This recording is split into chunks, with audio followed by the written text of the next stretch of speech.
আসসালামু আলাইকুম রহমতুল্লাহি অবরাকাতু। আমি মমতাজ হাফিজ বেবি ফেসবুক পেজ থেকে আপনাদের সামনে হাজির হয়েছি। আমি চাল ভিজাইছি 3 কেজি। তো 3 কেজি আতপ চাল আর 1 কেজি সিদ্ধ চালটা দিয়ে আমি ধুপি পিঠে বানাবো, আর আতপ চাল দিয়ে বিভিন্ন ধরনের পিঠা তৈরি করতে হবে। তো সেইভাবে আমি এখানে রেডি করে নিয়েছি। তো প্রথম 3 কেজি চাল আমি ভিজাই খুবই ভয় পেয়ে গেছিলাম যে না, এতগুলো চাল ভিজাইছি কতক্ষণে এই মেশিনে হবে।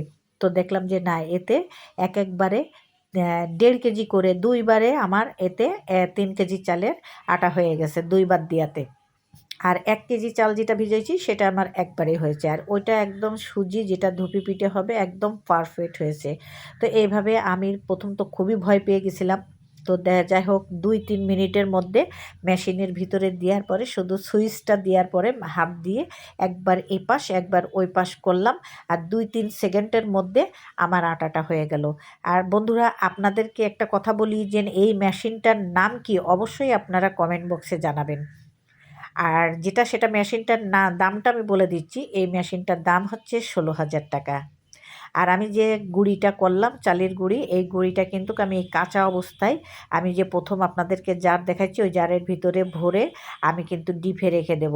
আর এই ডিপে এইভাবে রেখে দিলে যে পিঠে বানাবেন আপনার সেই পিঠাই হবে, আটাটা একটুও নষ্ট হবে না। আমি এইভাবে ফ্রিজ আপ করে রেখে দিই, আর দিয়ে সারা বছর যখন লাগবে আমি তার আগে 1-1.5 ঘন্টা আগে বের করে দিই। দিয়ে আমি এই আটা দিয়ে যে পিঠে বানাবেন আপনি সেই পিঠেই হবে।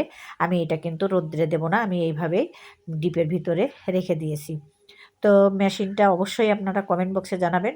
ভিডিওটি ভালো লাগলে আমার সাথেই থাকবেন, লাইক শেয়ার কমেন্ট করে দেবেন। আসসালামু আলাইকুম ওয়া রাহমাতুল্লাহি ওয়া বারাকাতুহু।